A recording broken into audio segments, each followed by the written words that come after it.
જય શ્રી કૃષ્ણ. જય શ્રી કૃષ્ણ. આજે આપણે નવો ટોપિક સ્ટાર્ટ કરીએ. યસ.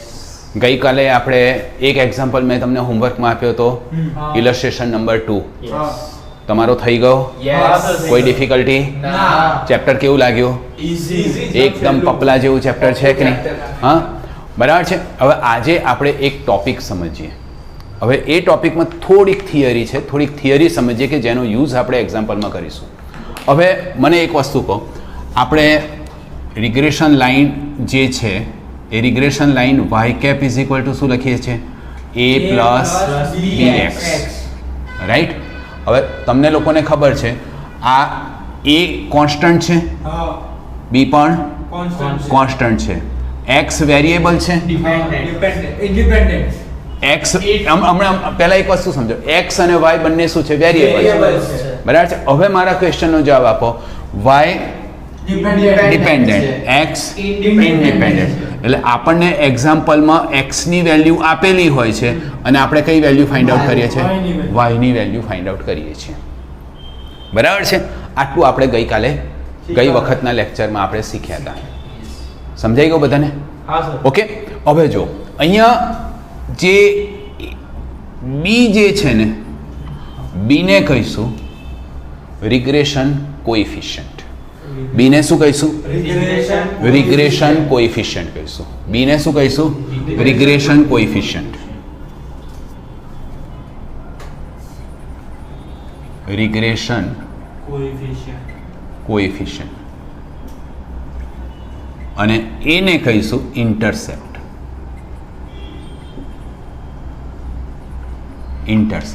તમને ક્વેશ્ચન પૂછે છે કે in regression line what is regression coefficient and what is intercept? તો b is equal to regression coefficient and a is equal to intercept, બરાબર છે. હવે b ને સ્લોપ પણ કહેવાય. b ને શું કહીશું? સ્લોપ. મેં તમને ગયા લેક્ચરમાં શીખવાડ્યું હતું કે આપણે લાઇન ડ્રો કરીએ, બરાબર છે. પેલી ઇક્વેશનથી મેં તમને શીખવાડ્યું હતું ને? હા, રાઈટ. 9th 10th ની ઇક્વેશનથી શીખવાડ્યું હતું. લાઇન ડ્રો કરીએ. હવે લાઇનનો સ્લોપ હોય, કોઈ પણ આપણે લાઇન ડ્રો કરીએ ને તો લાઇનનો સ્લોપ હોય, આવો સ્લોપ રહેશે કે આવો સ્લોપ રહેશે કે આવો સ્લોપ રહેશે. કેવો સ્લોપ છે? આ જે પોર્શન થયો ને એને સ્લોપ કહેવાય. તો આ જે પોર્શન થયો, સ્લોપ થયો, એને આપણે b થી ડિસાઇડ થશે. એ સ્લોપ કેવો રહેશે એ શેનાથી ડિસાઇડ થશે? લાઇનનો b થી ડિસાઇડ થશે, બરાબર છે. આ સાયન્સ, જો 12 સાયન્સ 11 12 સાયન્સ લેતા હોય છે એ લોકોને આ ટોપિક ડિટેલમાં આવે છે. પણ હા, આ ટોપિક ડિટેલમાં આવે છે. સ્લોપ કે કોઈ પણ ઇક્વેશન હોય તો એનો સ્લોપ કેટલો રહેશે એ ટોપિક ડિટેલમાં આવે છે. આપણે yes, on the basis of b ને રિલેટેડ સ્લોપ હોય. b ડિટરમાઇન, આ જે b ની જે વેલ્યુ છે એ સ્લોપ કેવો હશે એ ડિસાઇડ કરશે લાઇનનો, બરાબર છે. સમજાઈ ગયું? હું ફરીથી રિપીટ કરું છું. એ શું છે?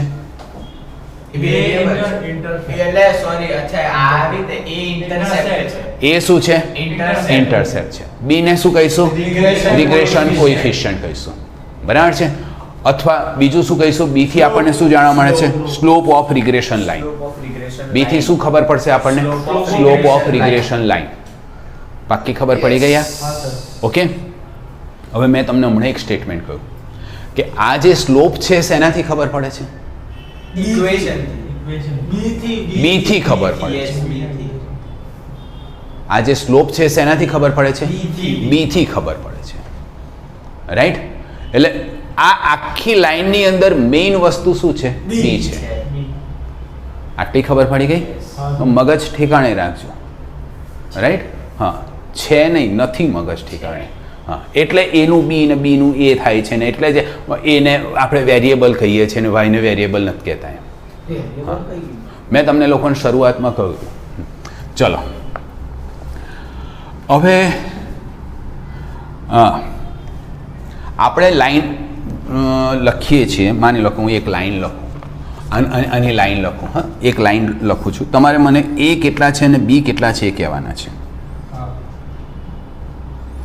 Value of a and value of b કહેવાની છે તમારે મને. y cap is equal to y cap. Cap આવે એટલે શું કહેવાય? એસ્ટિમેશન. કેપ આવે એટલે શું કહેવાય? ગઈકાલે આપણે સમજ્યા છે. કેપ આવે એટલે એસ્ટિમેશન.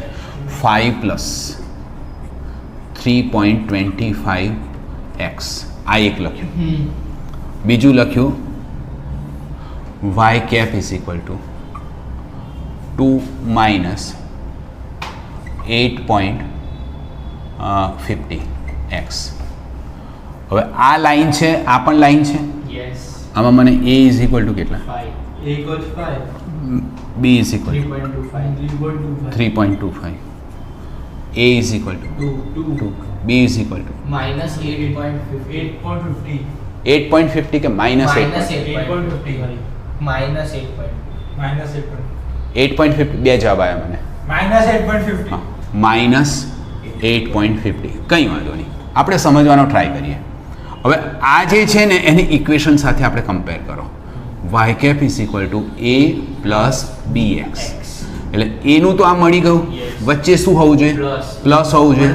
પણ અહીંયા શું છે? અહીંયા શું છે? માઇનસ સાઇન છે, એટલે આ શું હશે? 8.5x હશે. એટલે બી શેમાં હશે? માઇનસમાં હશે. સમજાયું? એટલે બી અહીંયા શું આવ્યું? માઇનસમાં. આટલી ખબર પડી ગઈ. હવે અહીંયા તમે મને કહો કે એક્સ કેવું વેરિયેબલ છે? ડિપેન્ડન્ટ કે ઇન્ડિપેન્ડન્ટ? એક્સ ઇન્ડિપેન્ડન્ટ વેરિયેબલ છે અને વાય કેવો વેરિયેબલ છે? ડિપેન્ડન્ટ. એટલે એક્સની વેલ્યુના આધારે આપણે કોની વેલ્યુ ફાઇન્ડ આઉટ કરીશું? વાયની વેલ્યુ ફાઇન્ડ આઉટ કરીશું. એક્સની વેલ્યુના આધારે વાયની વેલ્યુ ફાઇન્ડ આઉટ કરીશું. સમજાઈ ગયું? હવે ચલો, તમે એક્સની વેલ્યુના આધારે વાયની વેલ્યુ ફાઇન્ડ આઉટ કરી દીધી. માની લો કે એક્સ ઇઝ ઇક્વલ ટુ 5 લખ્યા. અહીંયા તમે x ઇઝ ઇક્વલ ટુ આ ઇક્વેશનની અંદર x ઇઝ ઇક્વલ ટુ 10 લખ્યા, રાઈટ?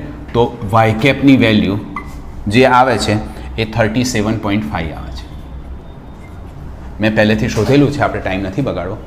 વાય કેપની વેલ્યુ કેટલી આવે છે? 37.5 આવે છે, રાઈટ? સમજાયું? જો ધ્યાનથી સમજો, એક્સની વેલ્યુ 10 મૂકીએ છીએ તો વાય કેપની વેલ્યુ કેટલી આવે છે? 37.5 આવે છે. હવે હમણાં થોડી વાર પહેલાં કહું કે એક્સની જે વેલ્યુ છે એ ઇન્ડિપેન્ડન્ટ વેરિયેબલ છે અને વાય જે છે વેરિયેબલ છે એ ડિપેન્ડન્ટ વેરિયેબલ છે. અને આ આખી લાઈન કોના ઉપર ડિપેન્ડ રાખે છે? આ સ્લોપ ઉપર ડિપેન્ડ રાખે છે, બરાબર છે? આ સ્લોપ ઉપર ડિપેન્ડ રાખે છે. હવે આનો મતલબ શું થયો કે જો 1 યુનિટ એક્સની વેલ્યુ ચેન્જ થશે, 1 યુનિટ એક્સની વેલ્યુ ચેન્જ થશે તો વાયની વેલ્યુ 3.25 યુનિટ જેટલી ચેન્જ થશે. સમજાયું? આ બીનો મતલબ. એક્સની વેલ્યુ 1 યુનિટ ચેન્જ થશે તો વાયની વેલ્યુ કેટલી ચેન્જ થશે? 3.25 યુનિટ જેટલી ચેન્જ થશે. હું હજી સિમ્પ્લિફાઈ કરું. જો હું એક્સ 1 યુનિટ ઇન્ક્રીઝ કરું છું તો વાય કેટલા યુનિટ ઇન્ક્રીઝ થશે?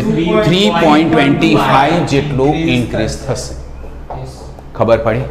જો હું એક્સ 1 યુનિટ ડિક્રીઝ કરું છું તો વાય કેટલું ડિક્રીઝ થશે? 3.25 જેટલું ડિક્રીઝ થશે. ખબર પડી? હવે આ તમે જોશો ને તો સેમ પ્રપોર્શન થયું. એક વધ્યું તો બીજું પણ વધ્યું, એક ઘટ્યું તો બીજું પણ ઘટ્યું. આવું કેમ થયું? કારણ કે અહીંયા કઈ સાઇન છે?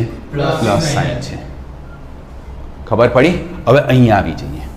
માની લો કે આ જ ઇક્વેશનની અહીંયા માઇનસ છે. કઈ સાઇન છે? બી માઇનસ છે. તો અહીંયા મારે આનું ઇન્ટરપ્રિટેશન કરવું હોય તો આના કરતાં ઓપોઝિટ થશે કે નહીં થશે? એટલે એક્સ હું 1 યુનિટ વધારું છું, એક્સની વેલ્યુ હું 1 યુનિટ ઇન્ક્રીઝ કરીશ તો 8.50 ઘટશે. યસ. તો વાયનું જે વેલ્યુ છે એ કેટલા યુનિટ?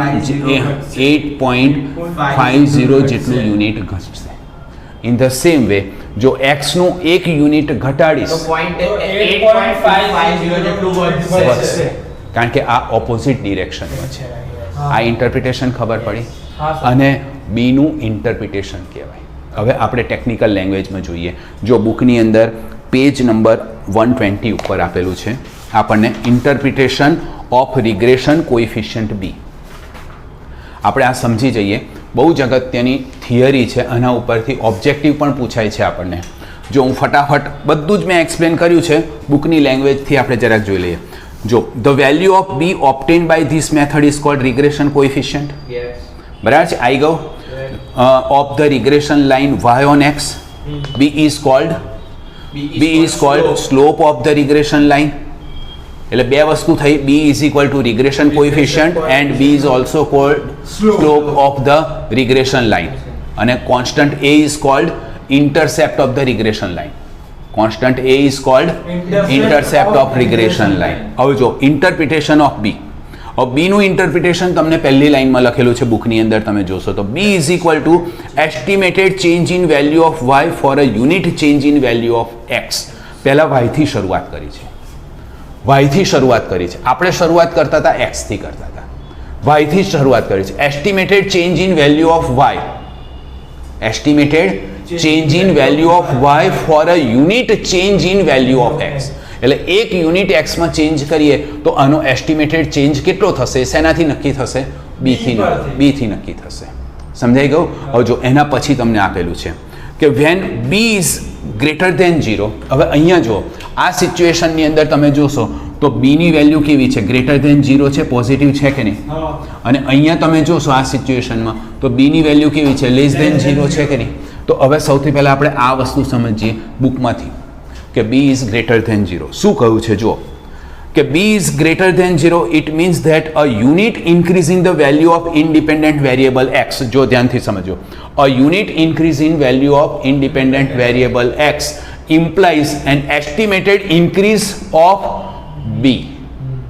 એનો મતલબ શું થયો? It implies an estimated increase of b unit in the value of dependent variable y. છોકરાઓ સમજણ પડી? એટલે એક યુનિટ આમાં વધારીશું તો y માં કેટલો યુનિટ વધશે? b યુનિટ જેટલો વધશે. x માં એક યુનિટ વધારીશું તો y ની અંદર b યુનિટ જેટલો વધારો થશે. બરાબર છે? અને x ની અંદર એક યુનિટ ડિક્રીઝ કરીશું તો y માં b યુનિટ જેટલું ડિક્રીઝ થશે. આનો મતલબ થયો. હવે જો નેગેટિવ વાળું જુઓ કે ઇટ મીન્સ ધેટ, એટલે b લેસ ધેન 0. એટલે b શેમાં આપેલું છે? નેગેટિવમાં આપેલું. b શેમાં આપેલું છે? અહીંયા નેગેટિવમાં આપેલું છે. સમજાયું કે નહીં સમજાયું? હવે b નેગેટિવમાં આપેલું છે એટલે અહીંયા શું લખીશું? ઇટ મીન્સ ધેટ અહીંયા આપણે regression line y cap is equal to a plus minus bx આવી થશે લાઈન, રાઈટ? એટલે b કેવું થઈ ગયું? નેગેટિવ થઈ ગયું. નેગેટિવમાં થઈ ગયું. એટલે જો હવે it means that આ નેગેટિવ હોય તો આનો મતલબ શું થયો? It means that a unit increase in the value of x, it implies an estimated decrease in value of b. minus બરાબર છે? b decrease of b units in the value of dependent variable y. બરાબર છે? હવે unit કોઈ દિવસ નેગેટિવમાં હોય? ના હોય. એટલે એને મોડ્યુલસમાં બુકમાં લખ્યું છે. બુકમાં કેવું લખ્યું છે? Modulus b. છોકરાઓ સમજણ પડી? આ બહુ જ અગત્યની થિયરી છે. હવે છેલ્લી લાઈન લખેલી છે કે regression line obtained by the method of least square is also known as line of best fit. એટલે સૌથી સારામાં સારી બેસ્ટ ફિટ એટલે પરફેક્ટ લાઈન. રિગ્રેશન લાઈનથી જે આપણે લાઈન મેળવીએ છીએ એ સૌથી સારામાં સારી લાઈન છે.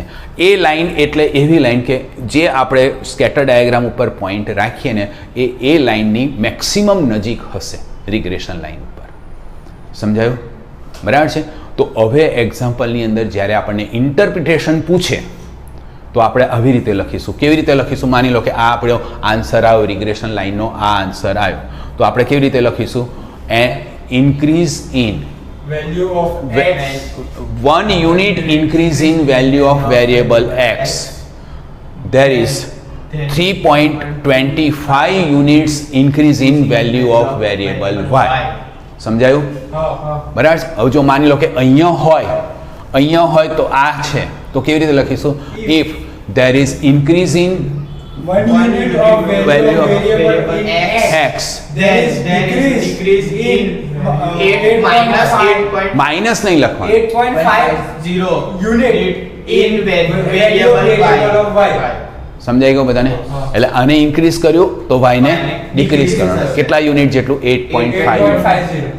બરાબર છે? હવે એક્ઝામ્પલની અંદર માની લો કે 8.5 રૂપીસ છે તો શું લખવાનું? રૂપીસ.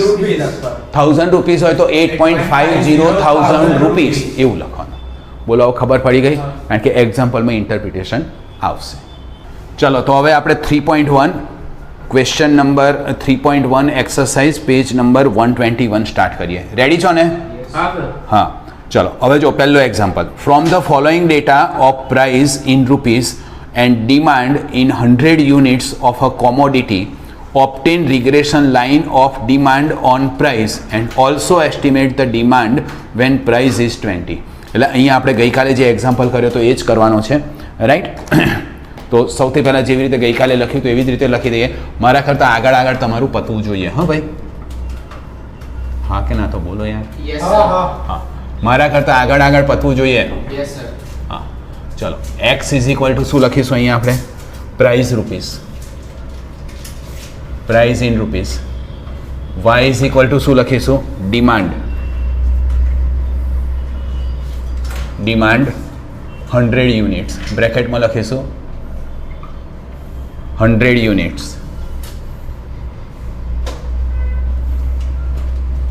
રાઈટ? અને ત્યાર પછી લખીશું table for required calculation, table for required calculations.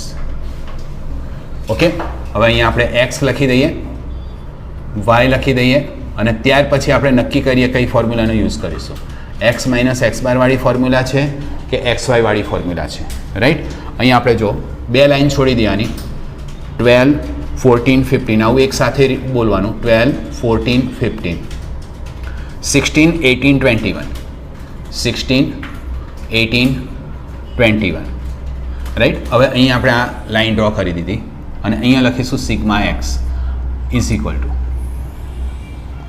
ત્યાર પછી વાયની અંદર 18, 12, 10, 18, 12, 10, 8, 7, 5, 8, 7, 5 અને સિગ્મા વાય લખી દઈશું, sigma y is equal to, right?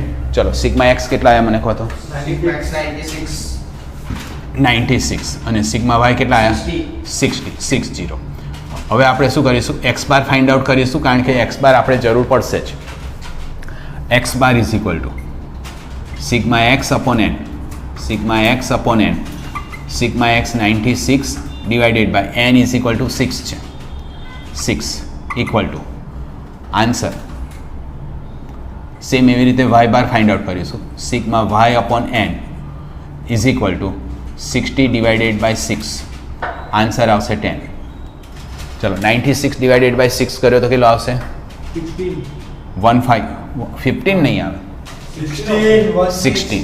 16.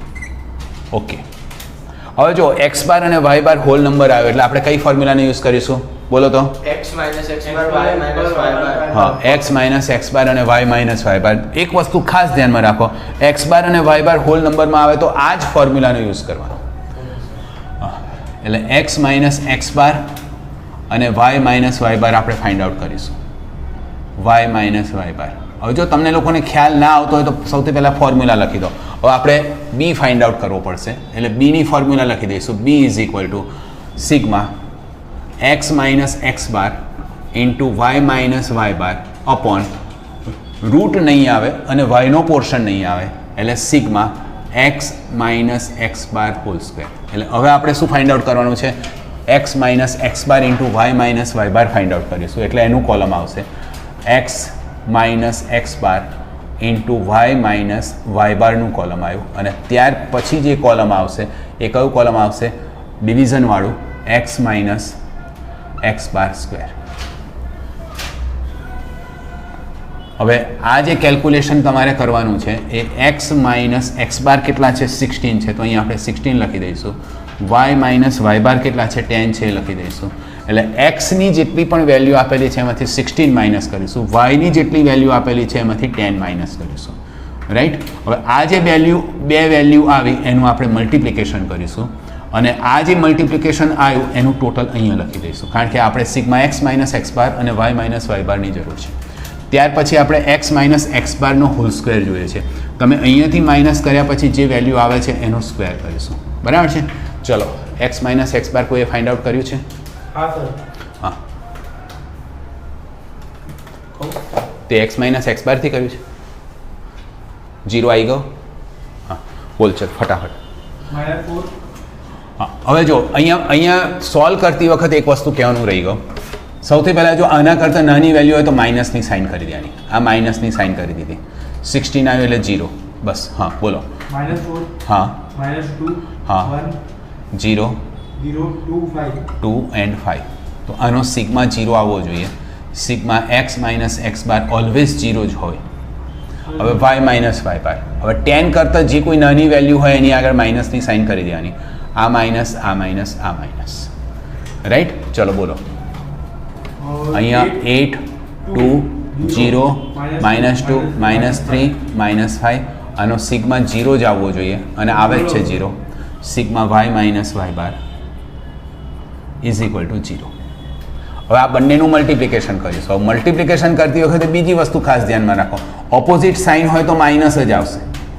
અહીંયા ઓપોઝિટ સાઇન છે એટલે માઇનસ આવશે. અહીંયા પણ ઓપોઝિટ સાઇન છે એટલે માઇનસ આવશે. આ 0 થઈ ગયું. અહીંયા ઓપોઝિટ સાઇન છે, માઇનસ આવશે. આ એક વસ્તુ ખાસ ધ્યાનમાં રાખવાની છે. ઓકે, એટલે અહીંયા કેટલા આવશે? 32, 4, 0 થઈ ગયા, અહીંયા 0 થઈ ગયા, 3 2 6 એન્ડ 5 5 25. આન્સર શેમાં આવશે? માઇનસમાં આવશે, કારણ કે બધું જ માઇનસ છે. એટલે sigma x minus x bar into Y minus Y bar. ચલો, જો ટોટલ કર્યું હોય તો બોલો. -67. આનો આન્સર કેટલો આવે છે? -67. હવે આપણે શું કરીશું? x માઇનસ એક્સ બારનો હોલ સ્ક્વેર. હવે હોલ સ્ક્વેર કરીશું ત્યારે પ્લસ માઇનસ જોવાની જરૂર નથી, બધું પ્લસ જ થશે. 4 4 16, 2 2 4, 1 1 1, 0 ના 0, 2 2 4, 5 5 25. ચલો, આનું ટોટલ કરીશું તો આ 20 થયા અને આ 30 થયા. 20 પ્લસ 30 કેટલા થશે? 60. 20 plus 30. હા, 50 50 50. 20 પ્લસ 30 કેટલા થશે? 50. એટલે અહીંયા sigma x minus x bar whole square is equal to 50. હવે આની વેલ્યુ આપણે અહીંયા મૂકી દઈએ. x minus x bar into Y minus Y bar. x minus x bar into Y minus Y bar શેમાં છે? માઇનસમાં છે. એટલે -67 divided by x minus x bar square કેટલા છે? 50 છે. ચલો, આ માઇનસ ડિવિઝન કરશો તો શું આન્સર આવે છે? -1.34. 1.34. હવે એના પછી શું ફાઇન્ડ આઉટ કરીશું? a ફાઇન્ડ આઉટ કરીએ. a ઇઝ ઇક્વલ ટુ શું લખ્યા હશે? a equal to y bar minus b x bar. એટલે therefore a is equal to y bar કેટલા છે? આપણે ફાઇન્ડ આઉટ કર્યા હતા 10. વાય બાર આપણે કેટલા ફાઇન્ડ આઉટ કર્યા? 10. માઇનસ બી અહીંયા આવી ગયા એટલે અહીંયા આપણે માઇનસમાં લખીશું 1.34. -1.34 આવી રીતે લખીશું એટલે મિસ્ટેક ના થાય. અને એક્સ બાર કેટલા છે? એક્સ બાર 16 છે. અહીંયા જ્યારે આપણે લખીએ ત્યારે વેરેસ કરીને લખી દઈશું કે y bar is equal to 10, x bar is equal to 16 and b is equal to -1.34. Right? આ આપણે લખી દઈશું. હવે therefore a is equal to 10. આ માઇનસ માઇનસ બંને વચ્ચેનું શું થઈ જશે? પ્લસ થઈ જશે. એટલે પ્લસ. હવે આ બંનેનું મલ્ટિપ્લિકેશન કરીને આન્સર જે આવતો હોય બોલો.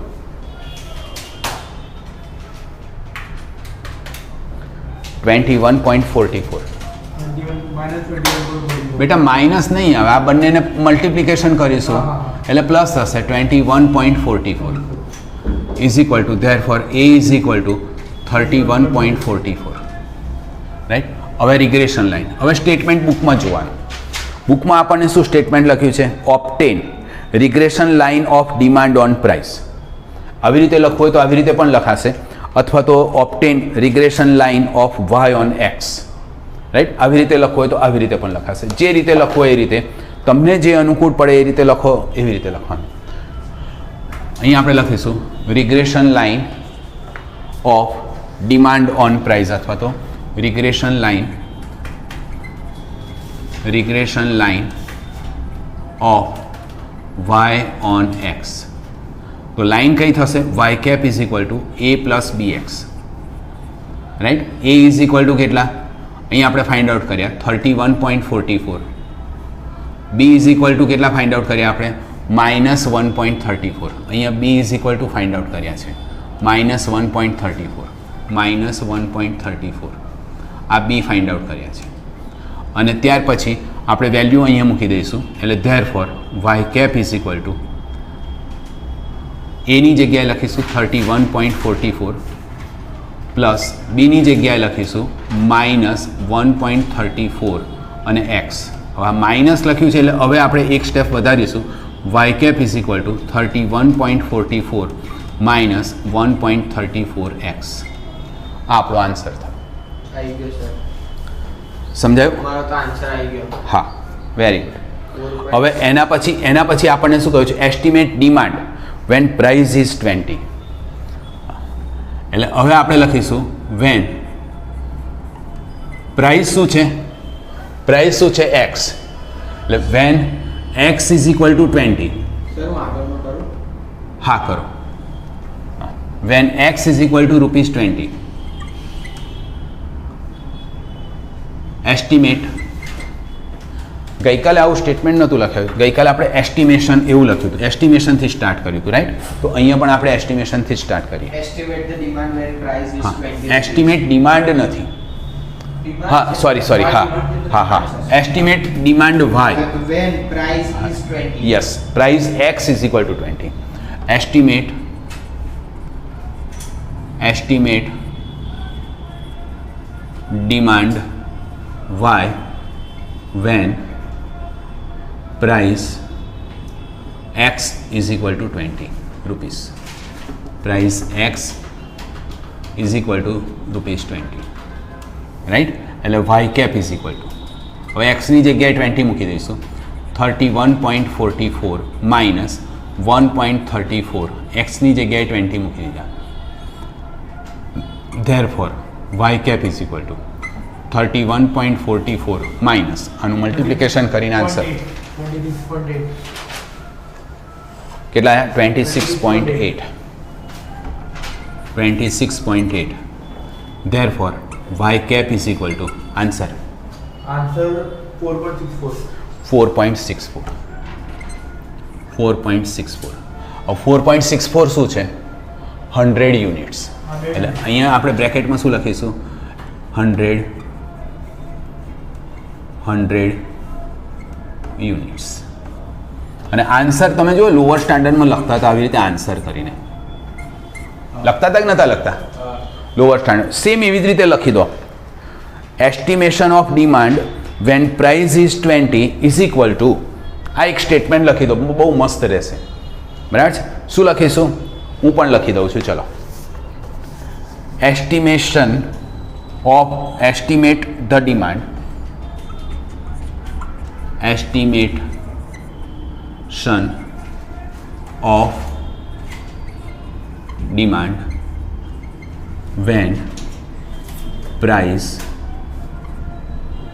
x is ₹20 is equal to 4.64 100 units. Clear? Example ખબર પડી? हाँ सर. રાઈટ? ઓકે, ચલો હવે સેકન્ડ એક્ઝામ્પલ પર જઈએ. તો હવે સેકન્ડ એક્ઝામ્પલ સ્ટાર્ટ કરીએ. Yes. हाँ सर. રેડી? Yes. ઓકે, ચલો. To study the relationship between the time of usage of car and its average annual maintenance cost, the following information is obtained. અહીંયા આપણને કારની ઇન્ફોર્મેશન આપેલી છે, time of usage of a car. એટલે અહીંયા આપણે લખી દઈશું x is equal to time of usage of car. તમારા લોકોને આગળ સોલ્વ કરવા હોય તો કરો. હા, મારા કરતાં ફાસ્ટ પતવું જોઈએ. ચલો, x ઇઝ ઇક્વલ ટુ લખીશું time of usage of car in years, right? અને average annual maintenance cost ₹1000 y. અહીં આપણને ક્વેશ્ચન શું પૂછ્યું છે? Obtain regression line y on x, જેવું ગઈ વખતે આપણે કરતા આવ્યા છીએ એવી જ રીતે છે. And find estimate of average annual maintenance cost. અને આપણે average annual maintenance cost find out કરવાનું છે when the usage time of a car is 5 years and also find error. હવે આપણે એરર વિશે પણ આ વખતે ફાઇન્ડ આઉટ કરીશું, રાઈટ? ઓકે, સમજીએ આપણે. એટલે એક્સ ઇઝ ઇક્વલ ટુ લખીશું time of usage of a car. Time of usage of a car. શેમાં છે? Years. And y is equal to છે average annual maintenance cost. Average annual maintenance cost.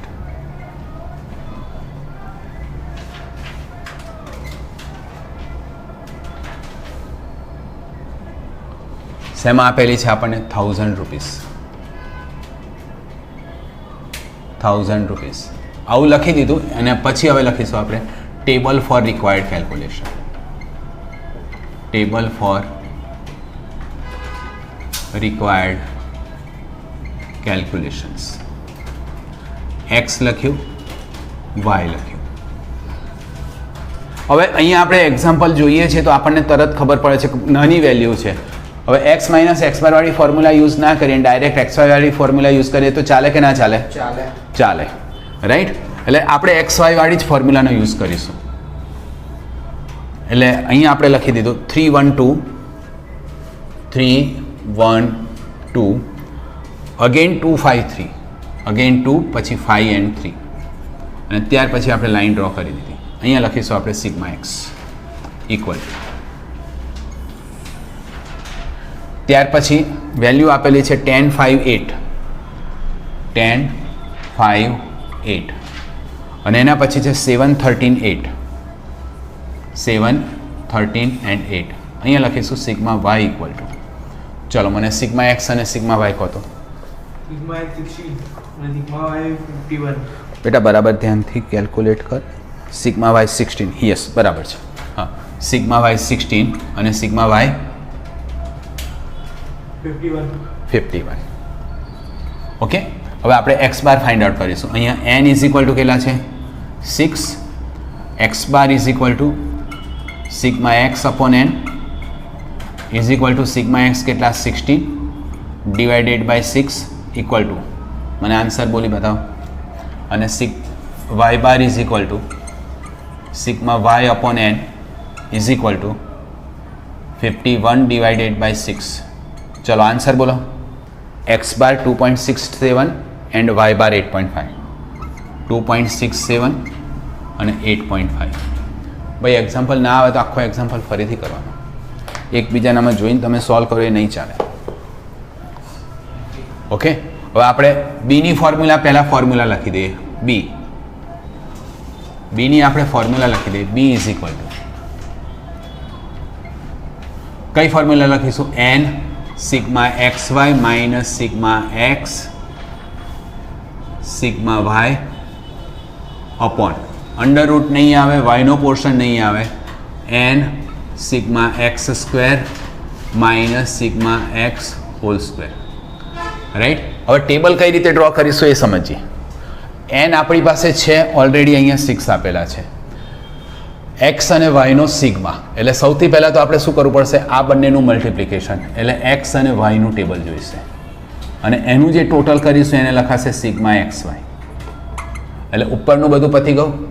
X Y sigma x આપણને આપેલો છે 16, sigma Y અહીંયા આપણે 51 થઈ ગયો છે, એટલે આ આખું ઉપરનું પૂરું થઈ ગયું. હવે નીચેનું જોઈએ તો એન આપણને 6 આપેલો છે. સિગ્મા એક્સનો સ્ક્વેર, એટલે એક્સના સ્ક્વેરનો સિગ્મા નથી આપ્યો તો આપણે અહીંયા લખી દઈશું એક્સ સ્ક્વેર અને એનું જે ટોટલ આવશે એને સિગ્મા એક્સ સ્ક્વેર કહીશું.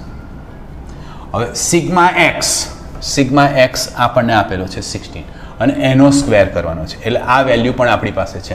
એટલે બસ અહીંયા આપણી વાત પૂરી થઈ ગઈ. એટલે આપણા કેટલા કોલમ? એક્સ વાય અને એક્સ સ્ક્વેર. હવે આ બંનેનું મલ્ટિપ્લિકેશન 30. ફિંગર રાખશો તો તમારી મિસ્ટેક નહીં થાય. 5 1 ઝા 5, 2 8 ઝા 16, 7 2 ઝા 14, 13 5 ઝા 65 એન્ડ 3 8 ઝા 24. રાઈટ. આનું ટોટલ સેમ એવી. હા બોલો. કેટલું આવ્યું? 154. યસ 154.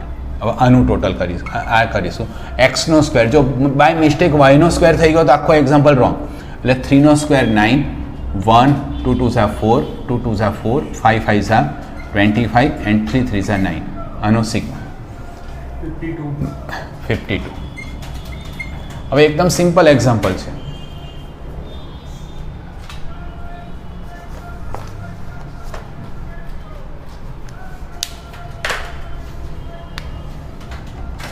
સર હા મારો આન્સર આવી ગયો આ મને એરરમાં તકલીફ થાય જરાક હા હું સમજાય છે. છોડી દો હમણાં એરરનો પોઈન્ટ, 4 લાઈન છોડી દો. તો બીજો ચાલુ કર દો. હા આગળનો ચાલુ કરી દો, થર્ડ ચાલુ કરી દો. n is equal to 6. Sigma x y કેટલા ફાઇન્ડ આઉટ કર્યા? 154 માઇનસ સિગ્મા એક્સ કેટલા છે? 16. સિગ્મા વાય કેટલા છે? 51 divided by n is equal to કેટલા છે? 6. સિગ્મા એક્સ સ્ક્વેર આપણે કેટલા ફાઇન્ડ આઉટ કર્યા? 52 બ્રેકેટમાં લખ્યા માઇનસ સિગ્મા એક્સ કેટલા છે? 16 એટલે 16નો સ્ક્વેર ઇક્વલ ટુ, હવે પહેલાં આ બેનું મલ્ટિપ્લિકેશન, પછી માઇનસ અને આ બેનું મલ્ટિપ્લિકેશન. ચલો બોલો. उसमें ऊपर तो sir 924 minus 816.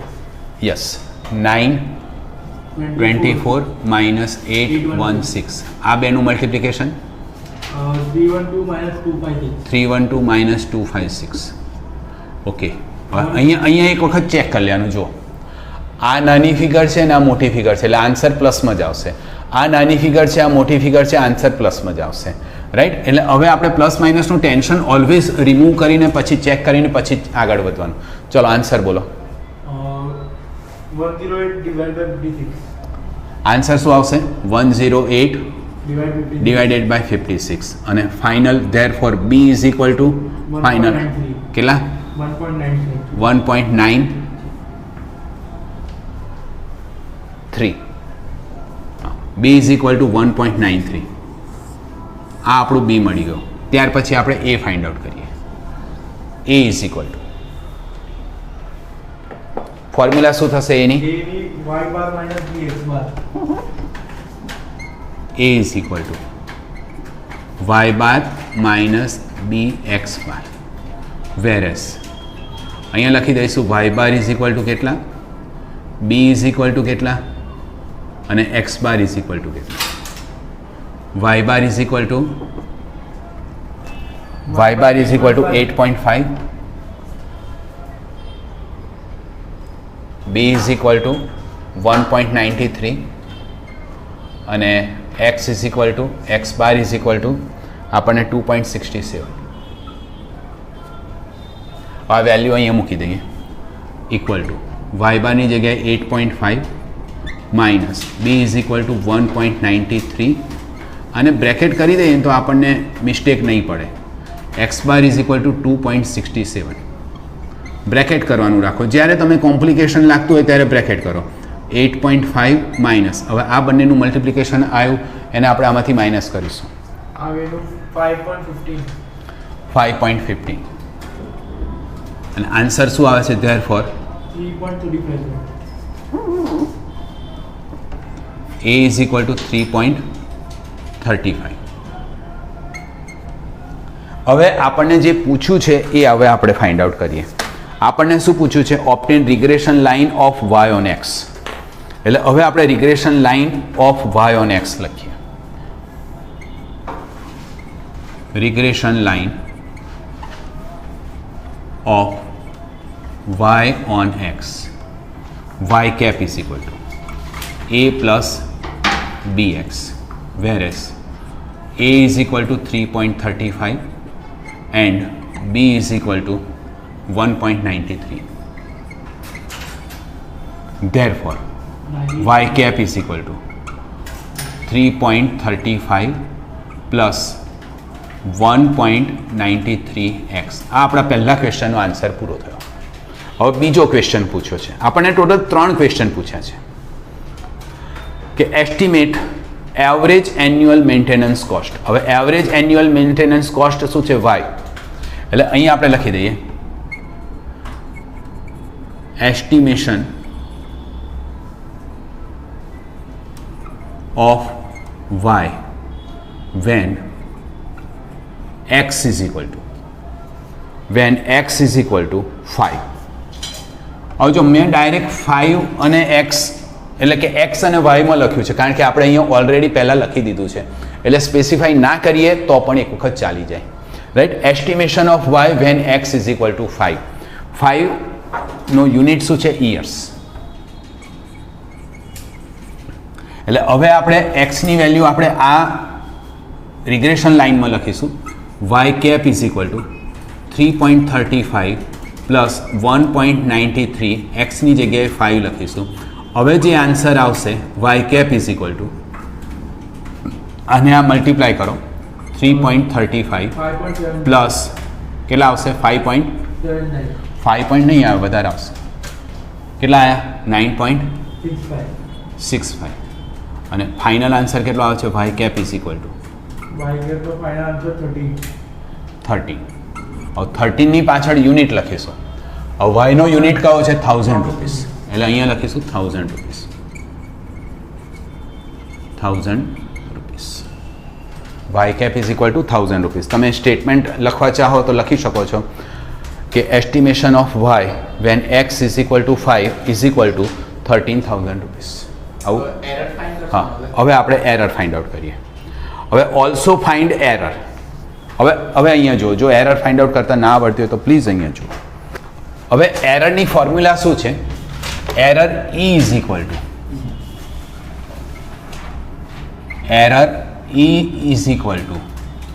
y minus y cap.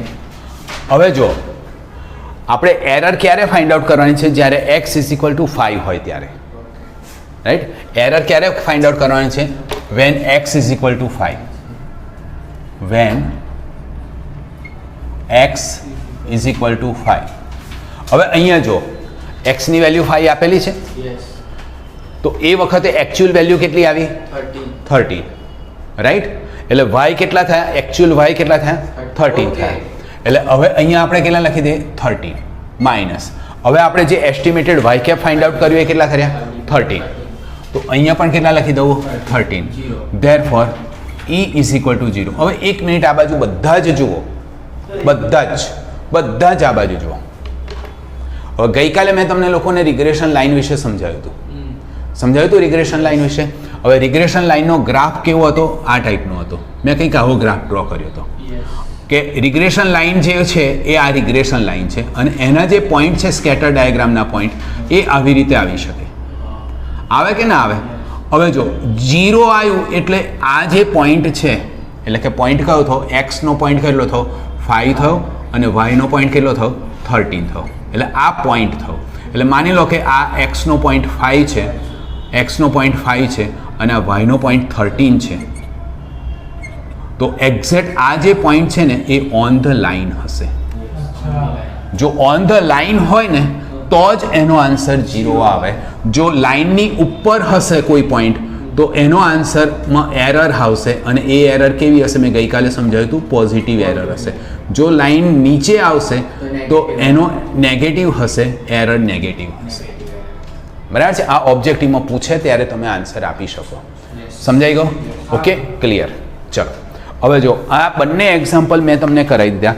Same આ ટાઈપના એક્ઝામ્પલ 3.1ના 3rd અને 4 છે, રાઈટ. આપણે 3rd અને 4 તમે જાતે કરશો, રાઈટ. તમે લોકોએ બધે જે મેં 2 એક્ઝામ્પલ આપ્યા હતા, ક્વેશ્ચન નંબર 3 અને ક્વેશ્ચન નંબર 4 3.1ના કમ્પ્લીટ કરી દીધા? યસ. ઓકે. હવે એમાં કોઈ ડિફિકલ્ટી નહીં? પહેલાં કર્યા હતા એવા જ હતા ને? ઓકે.